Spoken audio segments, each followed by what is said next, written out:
Hi, everybody. This is Stephen Bennett. My guest today is the well-known figurative painter, Margaret Bowland. Margaret is a faculty member at the New York Academy of Art, where she has taught painting for almost 30 years.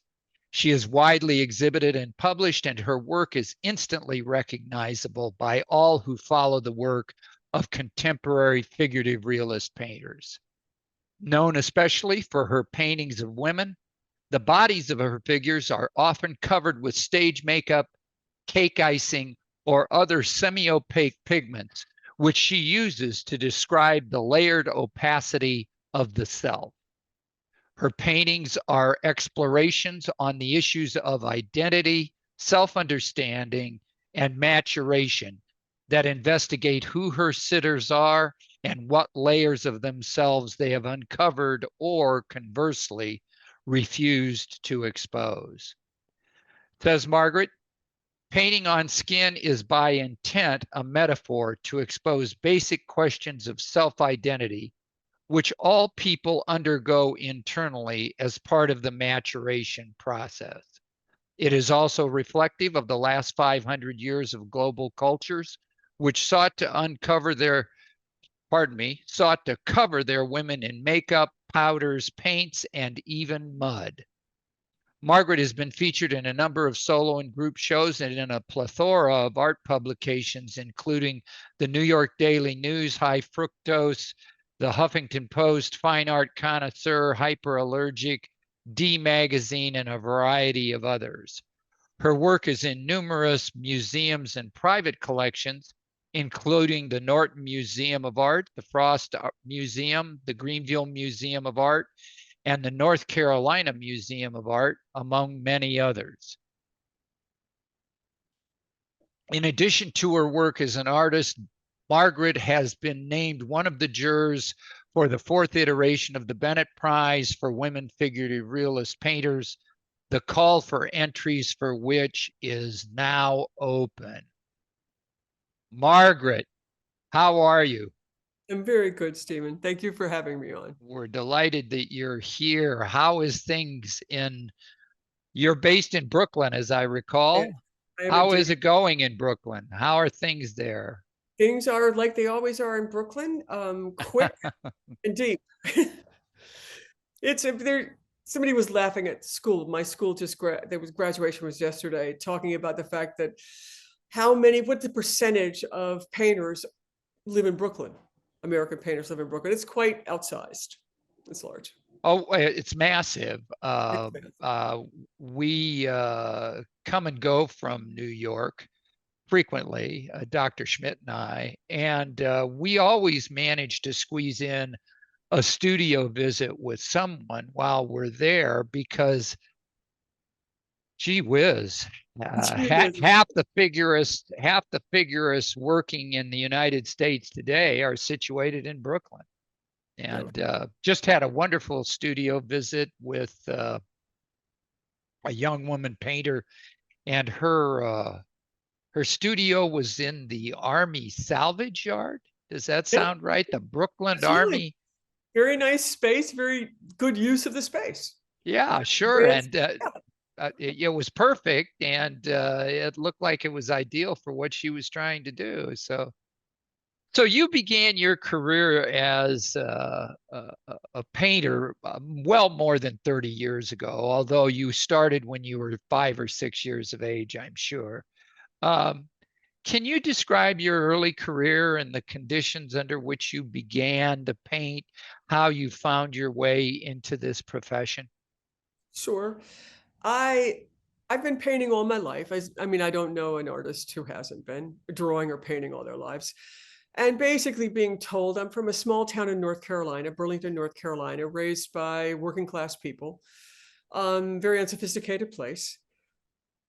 And the idea of having a career in art was not something that anyone contemplated at all. The best one was ever given was the idea you could teach, most probably in high school. And my high school teacher was Nancy Graves, not the Nancy Graves, but an important woman named Nancy Graves, who basically I'm 5'10", she was 6'1", and that was not a common thing in North Carolina. or in America at that point. And her point was, hell yeah, you can do whatever you want. And she allowed me in high school, in Williams High School in Burlington, North Carolina, to paint figuratively. She encouraged and allowed me to paint more figuratively than I subsequently found at University of North Carolina at Chapel Hill. But that was the early 70s, and the figure was verboten. It was impossible to paint the figure. And it was fascistically so. So I spent a lot of time at Chapel Hill learning abstract expressionism, because that was what was on offer. My teachers came out of the league in Chicago, all of them. And one of them, George Kaczurgas, turned to me at one point and said, "We don't know how to teach what you want. Go," and he gave me a space in the back of the room and said, "Do what you want." He was very kind.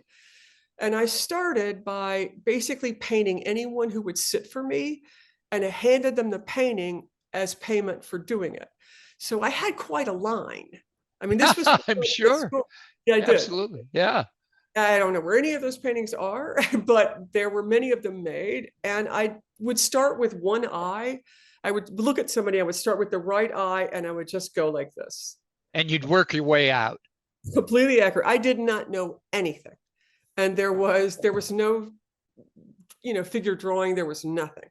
So it was basically kind of figure out what you want to do. I did learn quite a few wonderful lessons in terms of formalist issues in painting from my teachers there, which I use now in teaching, and find bizarrely that those concepts of formal information that were based on Renaissance concepts are not being taught now in schools, so that by the time I'm teaching a graduate school, I push them back into abstraction for basically for them to understand how to take on space as a whole concept, and the campus as one, as you can imagine. But how I began my first career moves were as a portrait painter, which is very common for figurative painters. And I remember. But let me stop you for a second. How did you? All of us who went to art school, and I confess that I was a BFA student once upon a time, and what I found in my studies were that most of the people on the art faculty, not all of them, but most of them had grown up in the post-World War II era, and they had been trained as abstractionists, but had never been taught to paint figuratively. Well, if you've never been taught and you don't practice it, there's no way to teach it. And so where my problem came in is there was no one to teach figuration. So in your case, you want to be a figurist, you're given, Kaczurgas gives you the room and the space in the back, but how do you assimilate the skills necessary to become a figurist? Stephen, all of us, I'm in a school with people I admire greatly. I'm very, very lucky. We all taught ourselves. I taught myself how to paint from reading books and from the Metropolitan Museum of Art in New York. When before 9/11, you could go into the Met with a painting, off the bars, but I used my daughter's stroller. I would stick it in the back where you could, take you basically for diapers, etc. And you could pull it out in the museum and look at what you were trying to create. If you go into the Met, I teach in the Met, you go into the Met, all that you need to know on how to paint is there in front of you. In the room with Rubens, you can see the ground, you can see how the paintings are built all the way up. I had a little bit of information that I learned from books, and then God bless the Met, it's sitting there. Well, you have to have the books because not much. You can, yeah. But if you look at the painting doesn't tell you, oh, by the way, you're going to have to stretch this piece of linen, and you've got to put gesso or some kind of ground on it or seal it in some way to create a substrate on which to work. On behalf of the University of North Carolina, Chapel Hill, they do teach you that. I mean, you are taught fundamentals. I mean, you know, how to prepare canvases, Marvin Salzman, the chair then. Marvin was very rigorous about making sure that we all learn those things. And actually how to build paint, how oil paint worked, its properties, etc. Now, so you become a portrait painter, but I don't think anybody who looks at your work today, I certainly wouldn't characterize the work that I know intimately from you as strictly portraits. There is a narrative subcontext or context, as the case might be, to all of the paintings, which raises them above the level of pure portraiture. And so how do you make the transition from portraitist to what I would characterize as a narrative figurative painter? Money. I mean, to be honest, I always wanted to be that person. I always wanted to paint. I wanted to learn how to paint figures to tell stories. I only was a portrait painter for the money. So it's basically one of the things we tell our students, the most important single thing is, you know, choose your parents carefully. It's very expensive to be an artist, very expensive. So the most difficult thing is simply having enough money to support the habit. And I used portrait painting for that, but I always wanted to be the person that I became, always. So I think you're right. I think painting is expensive, but I think the expense is more than money or coin of the realm. I think there's a very substantial emotional cost associated with it. And I wonder if you agree with that idea. Heavens to Betsy, yes. I mean, Stephen, I mean, I'm a graduate school teacher, so we're right at the end of the line. And anybody, if you've got another way to be a person, live in this world, take it. Being an artist, there are wonderful experiences. There are wonderful moments, Lord knows, while you're making the work. But the business of it is brutal. And my experience with artists they are people who are driven to commenting, there's something that's desperately necessary in them to say. Usually these folks are rather damaged. I mean, yeah, there's some issue, there's some reason that they need to make that picture. They need to see something that hasn't been seen to them. Well, and don't they need to say something also? Yeah, absolutely. Yeah, they need to see it and they need to say it. They're inextricable. They're inextricable. The seeing is the saying. And it's filmmakers. I've got pals who are filmmakers. They absolutely feel the same way. I mean, they've got to see it, but that's the same word as saying it to them. They don't use the word say, Stephen, often because the visual arts have been dumbed down, have been pushed down by the literary arts in my lifetime, so that painting became an illustration of a literary idea or a verbal construct. We still fight it a great deal, conceptual art being the main driving force there. But there's a way that I teach, I want people to understand, we all do, that painting is a cohesive language. It doesn't need words. I say to my students, if you've got to read the paragraph to the right of the piece, it is an art. It's failed. The work has failed. Thank you, Stephen. It's a work. If to emote or to have a baseline understanding of the work requires you to read the wall card, the work has failed. Thank you. I think that's my own. I completely agree. That's my own sense of it. So I have exactly the same opinion, but you and I are not in legion, or we are not legion. But yeah, I have exactly. If you're talking me into it, if the work's this big and the wall card's that big, it's a grift. I mean, come on, man. Well, you know, I'm more than happy. We were talking earlier about Janice Biala and this portrait that she had painted and so forth. And if to contextualize the sitter, it helps to have a wall card that gives history. Nobody objects to that. But if you have to say, this is a portrait, you have got a problem. And the artist has a problem. One of the things I tell my students, you've got a nanosecond, a less than a heartbeat to hit the seduction. If you're walking through a museum, one of the reasons I love to take students to a museum is I want them to feel the rhythms of the rooms, and ask themselves, what made me stop here? There's a formal seduction moment that occurs. Something is happening in terms of the language of shapes, color, light, and painting that has made you stop.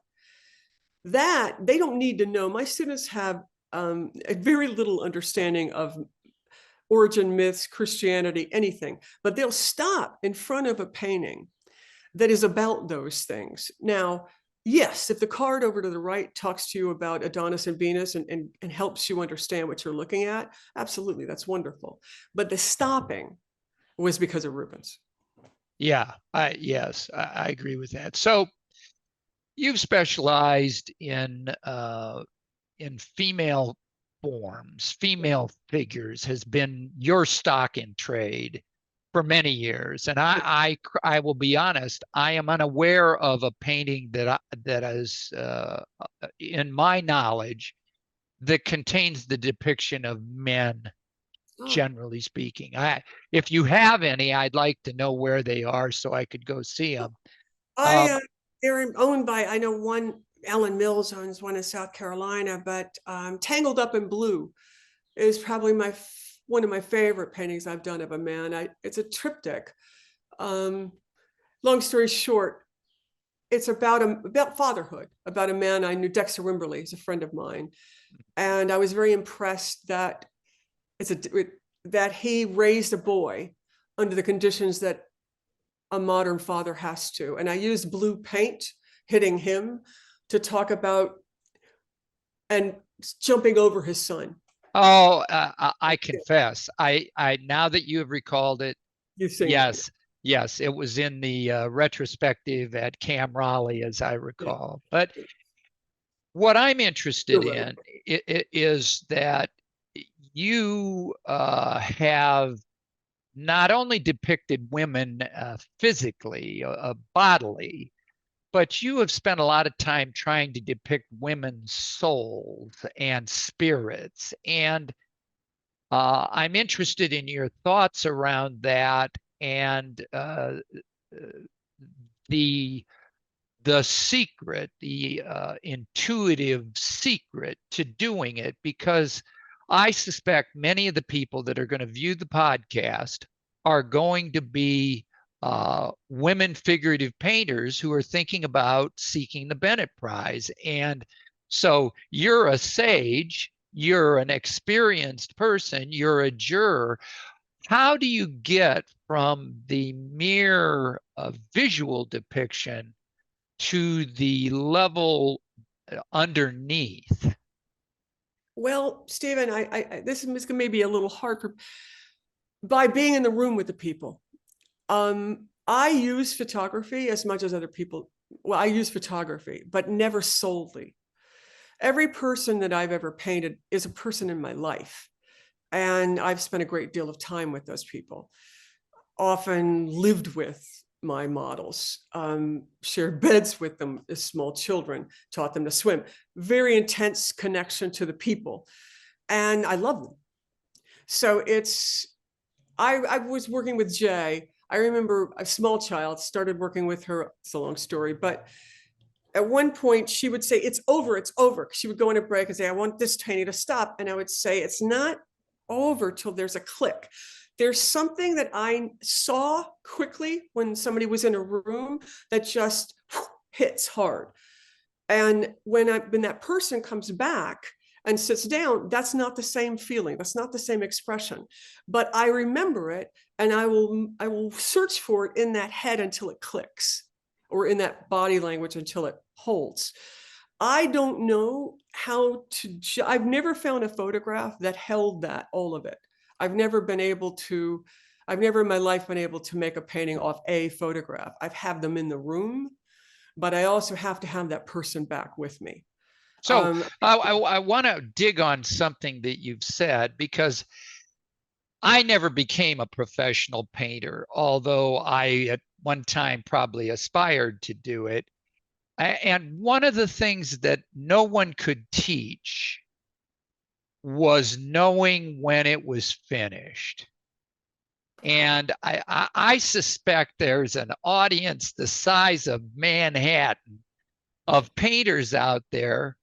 You know, there's two ways to tell if somebody is a seasoned painter in Bennett land. And one is knowing when to quit, which I think, because I've seen works that aren't finished that are sold as finished, and I've seen works that should have stopped 2 weeks before they did and are over finished.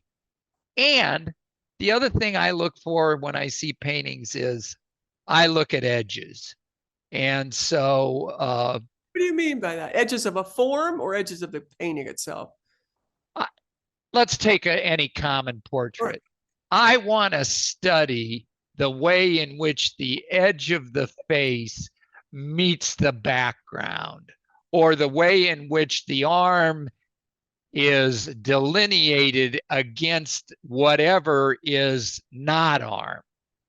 And I think you can tell real good painters from real bad ones based on their ability to blend edges. Oh, But great. but I want to go back to this knowing when you're finished, because I suspect many painters really struggle with it. And you were talking about, well, it's not done yet because it hasn't clicked. So when for you does it click? Is it totally intuitive? All right. To unpack this, I love the fact that I can actually talk about the edge of form with you. Trust me, that's rare. If I completely agree with you, if every single thing I'm trying to depict in a painting, if I have that solved in terms of where I want it spatially from the picture, in terms of depth of the space, and that has everything to do with the description of how the hierarchy of edges.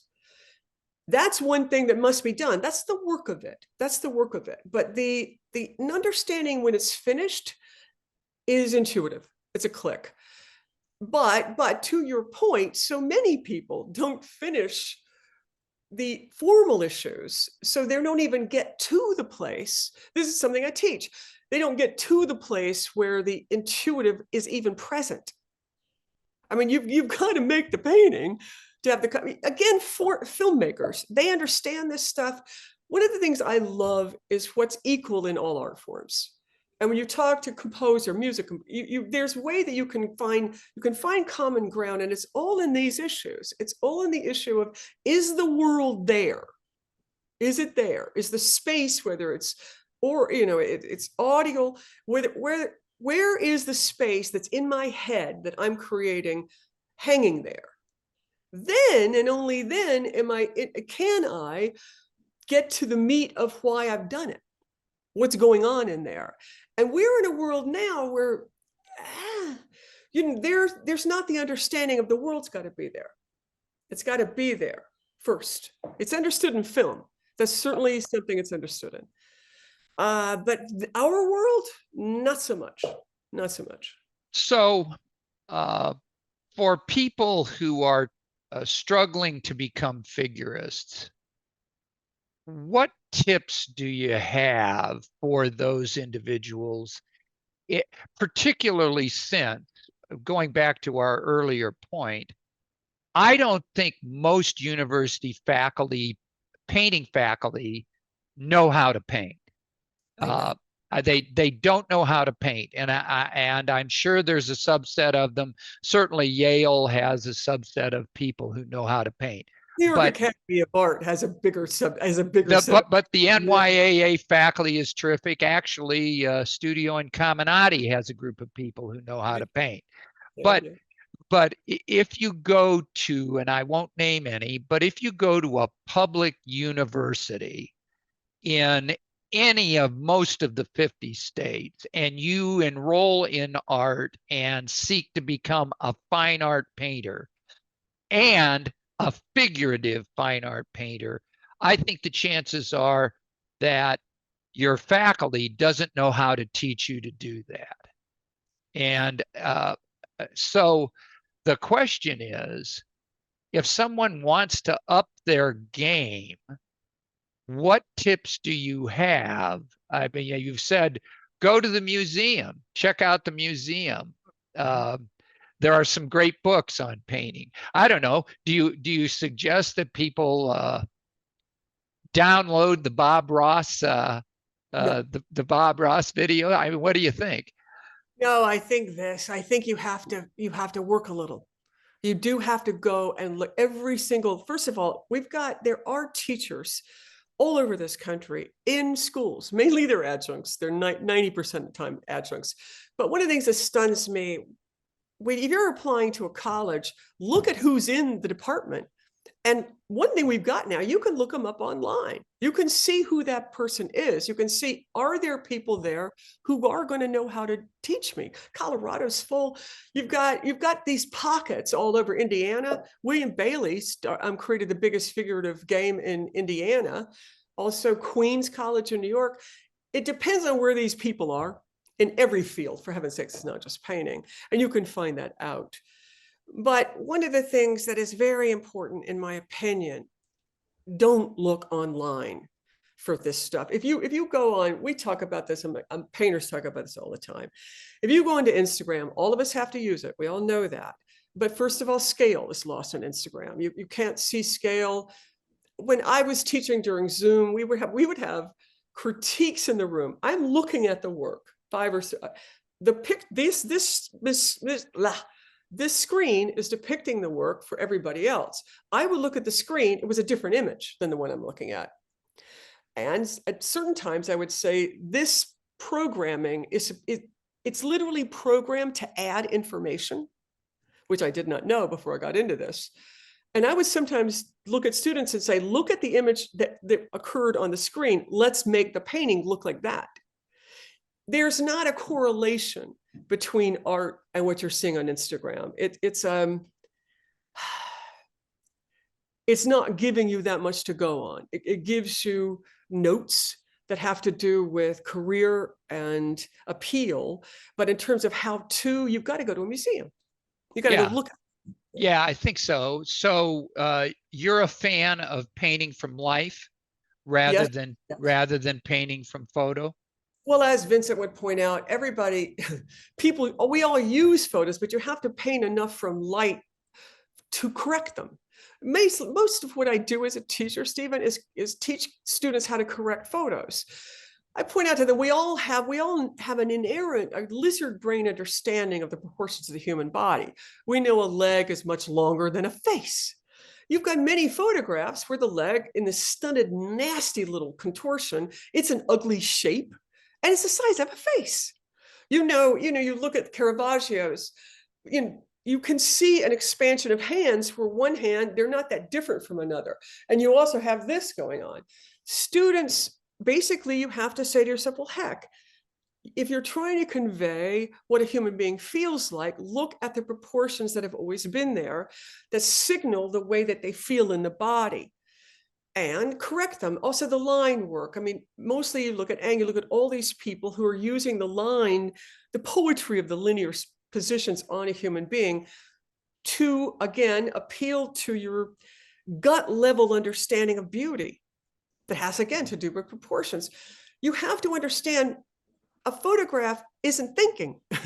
It's just popping back whatever happened there in a contorted space. So it works like the painting, but it works if the only way the photos work is if there's no contortion. If the picture plane is exactly at the same in position as the photo, or the person just standing straight up and down, then you're okay. The minute you turn, move at all, you got to fix it. Sure.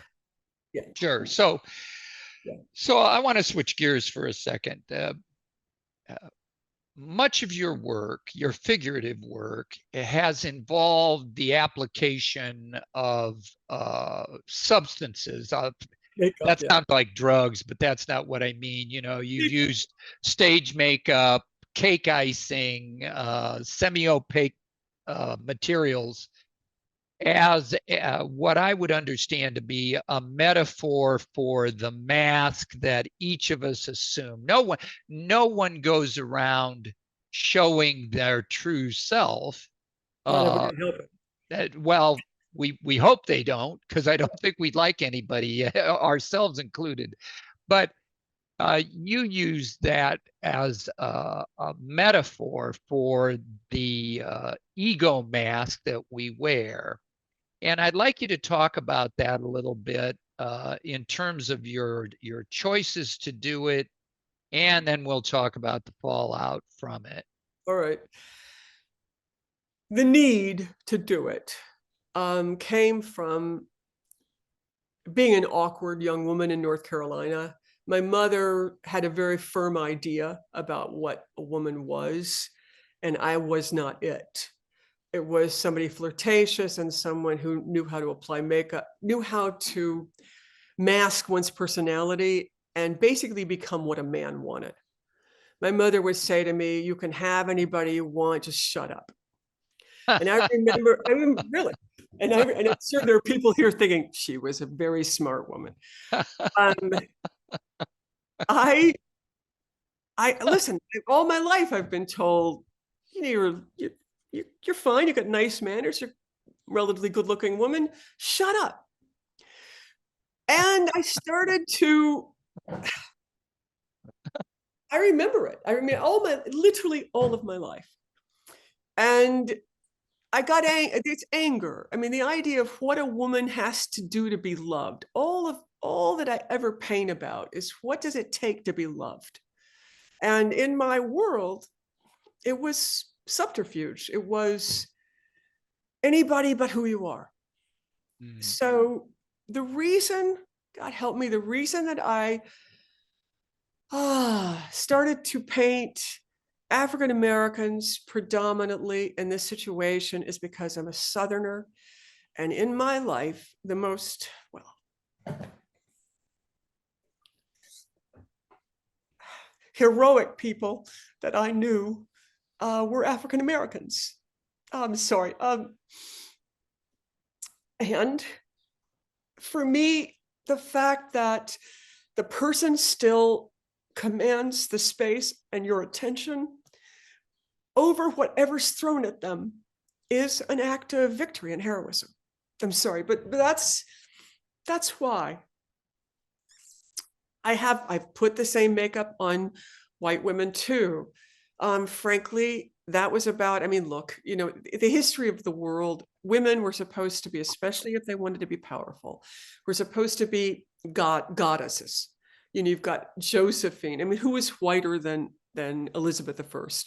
And every morning she woke up and was covered in white paint. Josephine almost died of lead poisoning because they applied, that was to make her look younger also. So I would look at all that and think, for heaven's sakes, in Africa, they applied white ash from a fire to make you look powerful. You can see it in African masks. The idea of basically erasing you made you desirable. And that's the reason I did it. And then it was about how much can come off. What are the degrees of it? What does it mean if their eyes are still penetrating that mask? And that was Well, everything. and in my experience, and I know your work.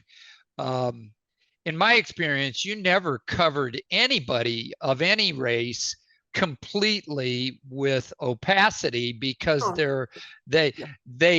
there was always a way for their spiritual self to shine through the opaque layer that was being affixed. Yeah, the Uh, point of it is the battle, the right? stage of the battle. Yeah, absolutely. Opacity is ridiculous. Yeah. Well, For me. and you've experienced some criticism as a result of that. I I think I would say that in what I know of that controversy was that a subset of African American people, particularly young ones, misconstrued the semi-opaque layer as a reference to whiteface or blackface as it was used in the 19th century as a tool to denigrate African Americans. And based on what you've said, it's not evident that that's what you meant. Before, what happened, the cancellation as it occurred, happened in a museum in which I had a show, and the museum offered to the community that my show be used as a way to discuss race. So basically, after 2 hours, they closed down, people denouncing me. People who've never walked in a museum before and used it, also used me, and hell, I mean, I understand it, to launch their own careers. But before that, Stephen, before that, I had many wonderful Black writers champion my work, and other artists champion my work. Black collectors love my work because they did understand it. I was denounced. I mean, one man stood up there and said that one of the reasons he hated my work was because my skill set was elitist. And one of the things that got me his point was only if you are given white privilege are you allowed to find out how to paint like that. And I took that pretty hard to heart. I mean, greatly to heart. I mean, I am not a person of privilege, and that hurt a bit because I did teach myself that from dogged need. But at the same time, there's not a white person alive that can say that they weren't given privilege. God knows I'm from North Carolina, that Black people did not get. I think that is better understood today than at any time in the history of the nation. And now that we're starting to unearth all of the truths that were submerged about the GI Bill and federally insured housing and VA mortgages and all of these hidden impediments, I think that's more true than ever. And we understand it now better than ever. But in your work, you are not analogizing to whiteface or blackface, where a person portrays someone of another race as a way of denigrating them. That was never the intent, as I would understand. I remember the first time I put a crown of cotton on top of Jay, and I said, it's another crown of thorns. And my husband said to me, you're out of your mind.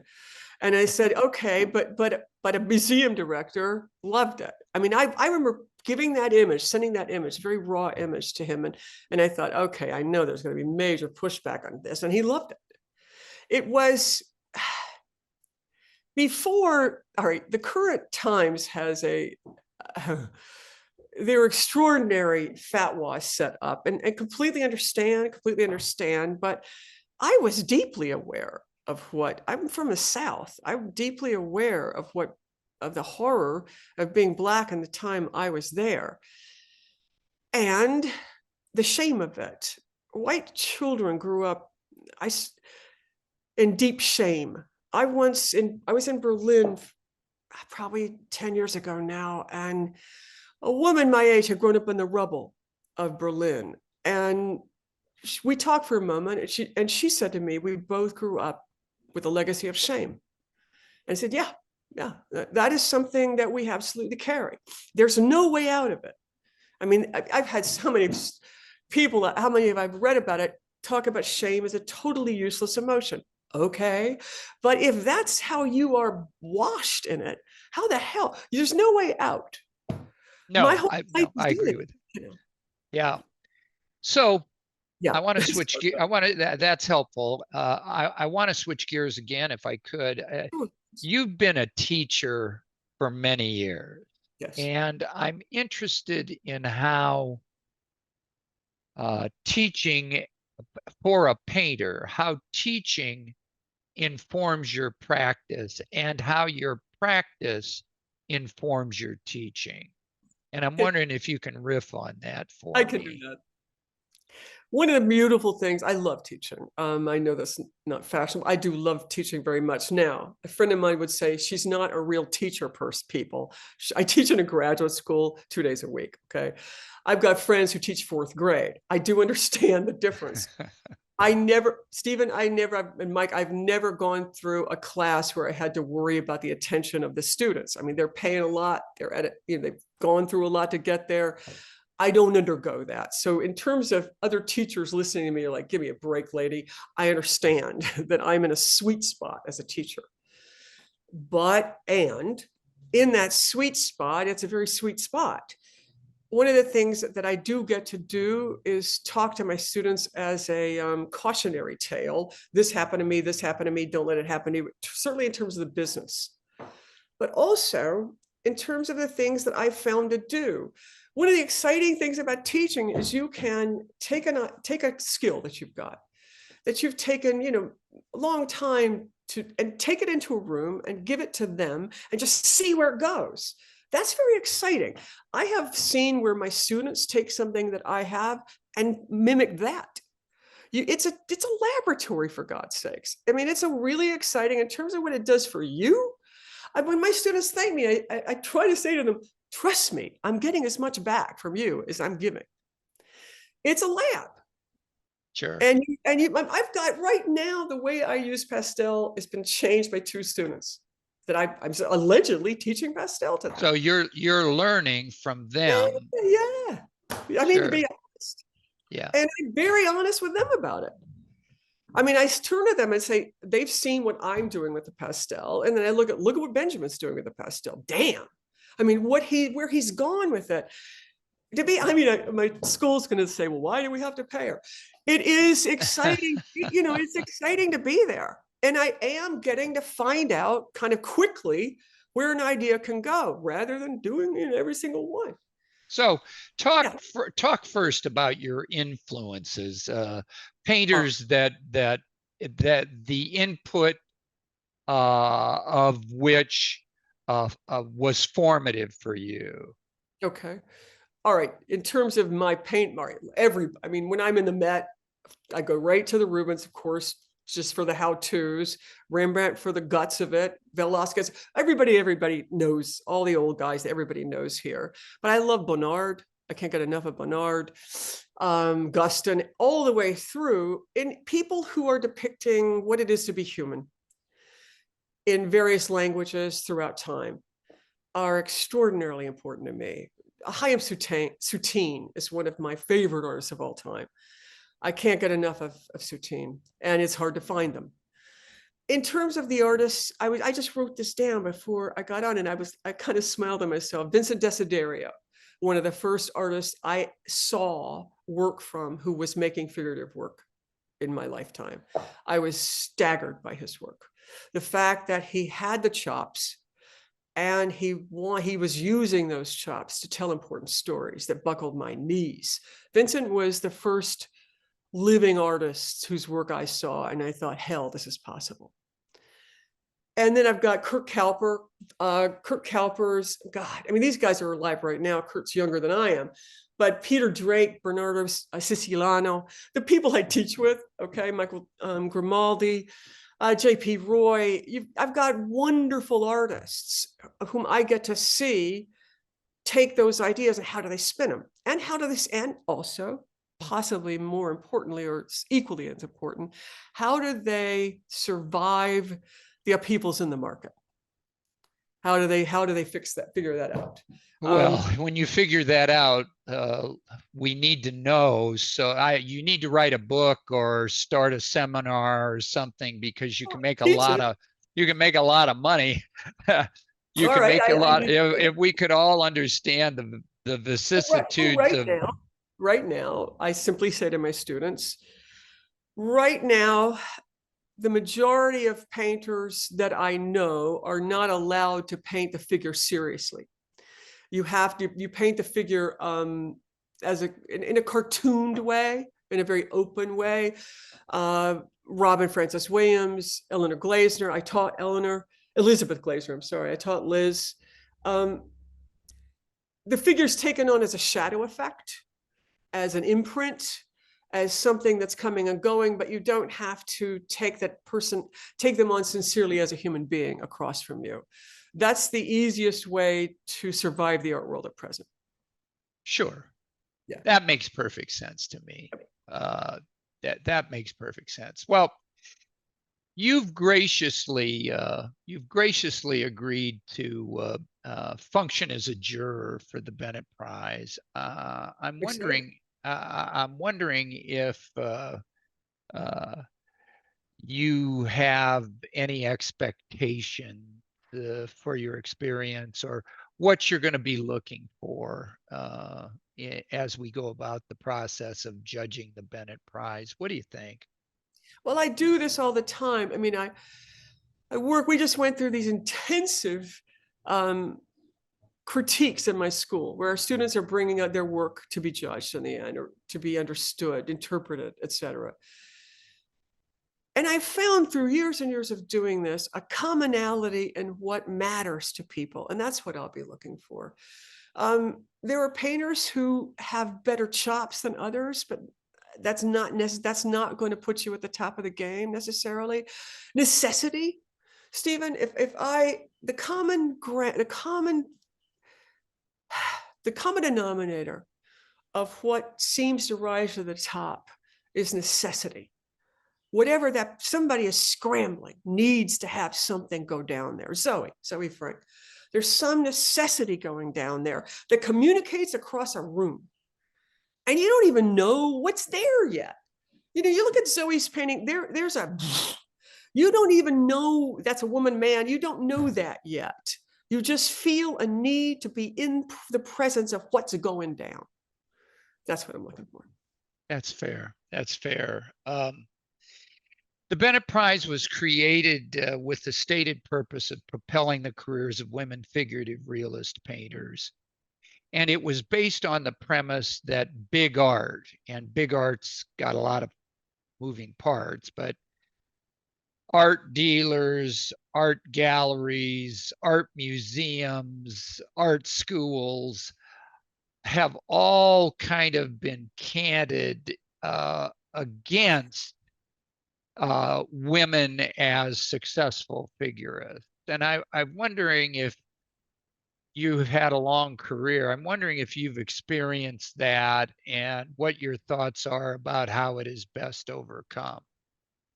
Well, Stephen, one of the things I'm going to throw into the hopper here, I was thinking about it before we started to speak today. In my experience, the vast majority of figurative painters were men by decision. I didn't know Julie Heffernan. Julie Heffernan is an extraordinarily important painter in my life. She's a friend. And Julie, we've had this conversation between ourselves. Most of the people we knew who wanted the same things were men. The women's movement, when we were kids, that was very huge coming through the games, and it had to do more with concepts of what women were up against, or what it meant. I'm not up against what it meant to be a woman. What are the characteristics of womanhood, and how can we make those important in a world in which they weren't before? And there are certain facts, for heaven's sakes, in the history of art, the only women artists you've got are either married to the guy or their daughter. That was it. That's true. Certainly, if you look at history. From the Baroque forward, historically, the women who broke in had a male patron in the form of a father or a brother normally. Yeah, you're right. Brothers or fathers who would kind of not only bring them into the fold, but protect them from the fold. Well, right? Lord love a duck, well put. Yes, protect them from the fold. And weren't they lucky? Yeah. But yes, figurative, I heavens to Betsy, I'm in a school that is predominantly figurative painters. We're 60-40 female to male. So it's certainly predominantly female, my students, the people I'm working with, but they didn't have, this is a new world in terms of telling women that they can make work about their stories. When I was the age of my students, that wasn't something said to women. And where women were supposed, I know Audrey Flack. Audrey Flack's one of the greatest female artists who ever lived. And Audrey got a lot of grief for using glitter. She was in the photorealist. I seriously, in the beginning where she had to fight for everything.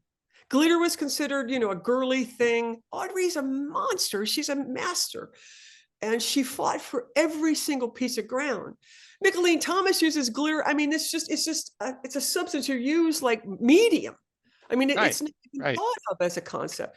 I wanted to put them together, in a talk once. I would still love to be able to do that as just inheriting something. Audrey fought hard to make glitter easy for Nicolene. All of those women in the past, Audrey was quite unique. I mean, there were not a lot of people in that game. She wanted very, very much to talk about the iconography of what it was to be a woman, taking it all the way down to glitters and unicorns. She wanted to take it on. And she did. But alone, man. I mean, there was alone. And to all of these wonderful women who have fought the wars, I think the sisterhood, all of us, but the sisterhood in particular, owes a debt of gratitude to them for gutting it up and facing it. Absolutely. So parting shots.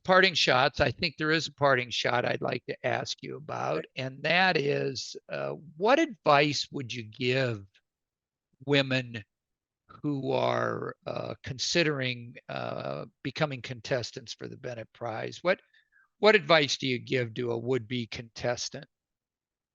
The same thing I say to my students. For this, paint what you want to paint, what you desperately want to do. We'll feel it. If you try to calculate it, look, we all have to do it. We all have to turn around and calculate stuff for a market. It's a different question. The beauty of what you're doing, many things are beautiful about it, Stephen, but you're asking people, give me the best work you can create. It's different to fill a store. All stores have their merchandise. Prada's got a different kind of shoe they're selling than Bergdorf's. They all have different brands. God help us, the word brand. You're saying paint what you need to have, you need to see, what story you need to hear, not give me a brand. And that the branding is a necessity that, God help us, that comes second. That's the part that I'm most excited about, frankly, in being a juror. Very exciting. Well, we're going to leave it there.